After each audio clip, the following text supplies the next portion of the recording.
Told you I'm still on your ass, boy. This is what you just put up. Part 2, prove Aborigine, the French adjective from American, and prove Moors not from America. Alright, real word. Quoting Dr. Asia Khan, author of Islam and America's New World Diasporas. The Spanish conquistador Hernan Cortez arrived in Mexico in 1519 and referred to the Aztecs he encountered as Moors. And one priest in Cortez part said the indigenous people of northern Mexico reminded him of the Arabs or Arabs, Spaniards, Aztecs, and Inca temples, Mayas, and drew parallels between some Indian and Islamic rituals that involve animal sacrifice. Key shit, Root. It said, refer to the Aztecs he encountered as Moors. Do y'all say y'all Aztecs? I think not. And what else does it say? Reminded him of Arabs. Didn't he just leave Arabs over there in Spain? So he know what he talking about. Next. Listen close. As late as 1572, a Jesuit explorer informed his ruler that the natives were, for most part, like Moors. Most part, like. Keyword, Moors of Granada. The source, Moors in Mesoamerica, the impact of Andalus in the New World by Simon Shaw. Spoken proverbially of Pedro Carbonero, who penetrated into the land of the Moors but failed to return and perished there with all his followers. The source, true history of the conquest of New Spain. 8 centuries of Muslim, check this out. 8 centuries of Muslim rule left a deep cultural legacy on Spain. One evident thing is clear, sometimes surprising way during the Spanish conquest of the Americas.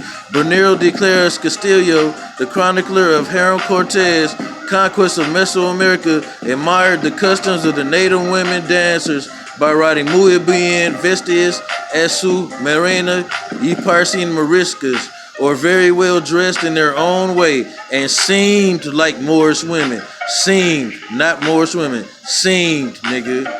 The Spanish routinely use mezquita, Spanish for mosque, see? Mosquita, Spanish for mosque, to refer to Native American religious sites. Native American religious sites. Traveling through Ahoy, today's Texas and Mexico, Cortez reported that he saw more than 400 mosques.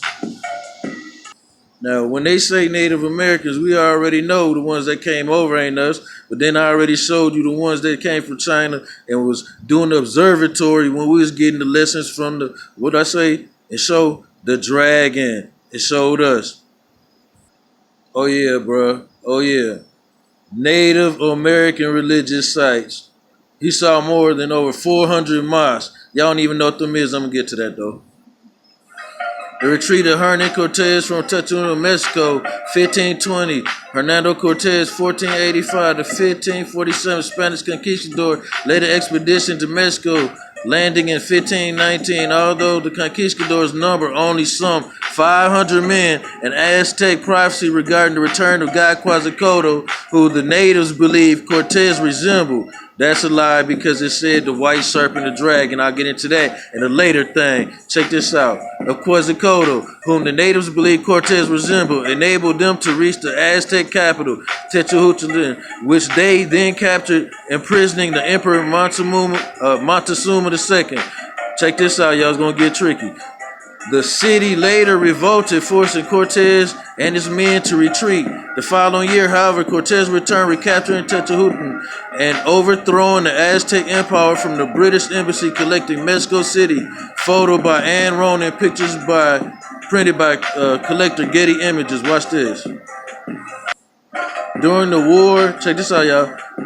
During the time of the war, these Indians who were made prisoners, Indians were made prisoners, were considered slaves, and were called Indios de Guerra, just the same as when the Spaniards made war upon the Moors of Barbary, the Moors of Barbary, the slaves, in that case being called Berbiscos. New terminology I'm teaching y'all. Yeah, root word, what up? Then hey, check this out. They were then ransomed off, Indios de Ricaste, as they were called, who being originally slaves in their own tribe, were delivered by cacique of that tribe or by other Indians in lieu of tribute. Upon this it may, check this out, upon this it must be remarked that the word slave meant a very different thing in Indian language from what it did in Spanish language, and certainly did not exceed the signification of the word vassal. A slave in an Indian tribe, as Las Casas remarks, possessed his house, his hearth, his private property, his farm, his wife, his children, and his liberty, except at certain states and times his lord and need for, check this out, states, times his lords had need of him to build his house or labor upon the field, or either similar things which occurred at stated intervals. This statement is, check this out, statement is home without, this statement is born without, see, this is crazy. This statement is borne out by letter addressed to the emperor from the auditors of Mexico, in which they say that granted among the Indians there were slaves. One servitude is very different from the other. The Indians treated their slaves as relations and vassals, Christians as dogs. Great info right here for you, Moors. It seemed like y'all almost had me on the roast. You know how to drop the real info anyway, but check this out. Check this out, the real info. What's up, rootword? In 1878, his attention is directed to the former presence of Belvedere Museum by a notice of Baron von Sacken's descriptive catalog of the Imperial Armbrust collection printed in Vienna in 1855, wherein among rare objects from various parts of the world, it is mentioned as follows. Number 3A, Mexican headdress, about 3 feet in height, composed of magnificent green feathers, studded with small plates of gold. This specimen was termed in the inventory of 1596 a Moorish hat. You see that? They said this was a Moorish hat. But watch this, family. Guided by this note, Harry and Hollister, with the assistance of the custodian of Armbrust collection, found the previous relic and rescued it from an obscure corner from the showcase where it hung folded together next to a medieval bishop's, check this out, mitre, and surrounded by sun-dry curiosities of North America, China, and Sunda Islands. So it says they found it just laying around, and all the other curiosities from North America, China, and the Sunda Islands. I just showed y'all once again that the Chinese was here with us.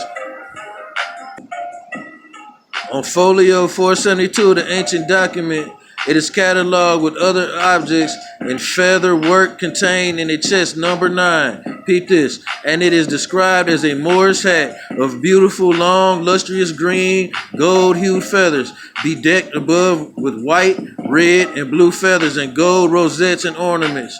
In front of the forehead, it has a beak of pure gold. The term Moorish, as here applied, can scarcely be regarded as a descriptive one insomuch as Montezuma, the king of Tenochtitlan and Mexico, is subsequently designated a Moorish king in this same inventory in 1596. Damn, Heine Chief, what you saying, that they Moors, but it's Aztecs Moors? Come on, y'all. Now watch this. This gonna knock you out the box. No more playing no games. It is interesting to note that gradual changes that occur in the wording of the subsequent periodical official registers of this Moorish hat. In 1613, the description was faithfully reproduced. In 1621, the word Indian was substituted for Moorish. With this single alteration, the original text was transcribed in 1730. Watch this, y'all. In 1788, however, a remarkable transformation was effected. The hat became an apron, and the official record reads Indian apron of long green feathers and garnished above with a narrow band of white feathers, followed by the broad gold green. And then there was a narrow stripe of red and a broad one of blue. The bands are studded with the crescents of horseshoes, small circular plates, and other than gold pieces. Gold plates and other than gold pieces. The old inventory designates this object as an Indian hat. The old inventory designates this object as an Indian hat. The inventory of 1596 affords the corroborative proof of a previously existing method of labeling the articles in Ducal Museum by the reference after this brief entry. Check this out. A slip of page attached to it. For further details concerning this history of an Indian axe that had belonged to a Moorish king, this weapon belonged to Mansa II, king of Tesamusa in Mexico. It was sent by Spanish captain Fernandez Cortez to the Pope, whence it came to a present of Archduke Ferdinand.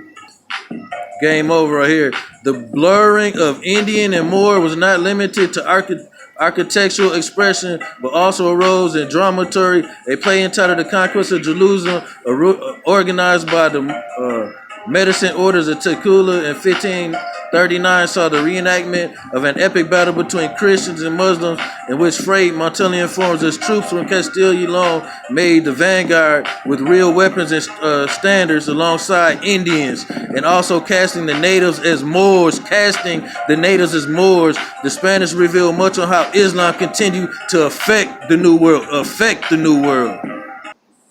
However, it can also provide further insights into the precautions of the Franciscans through their casting of actors and plots, as well as emphasizing the need to assess of Spanish behavior in the context of their experiences with the Muslims. The continuing tendency for Christians to invoke their Moorish rivals in a range of mediums in the New World reveals the importance of Al-Andalus in the struggle to interpret the nature of the Indians, as well as their primary goal of liberating Jerusalem. Clearly, the disclosure of Salamatu, check this out, favored by both missionary and soldier alike, is a theme that is not confined to the writings of the Spanish, but to a wider range of cultural products than historians have so far admitted. Thus, dramaturgy and architecture can be used to highlight the way in which Spanish treated Moors and Indians as the same race. How Spanish treated the Moors and Indians the same race. Game over.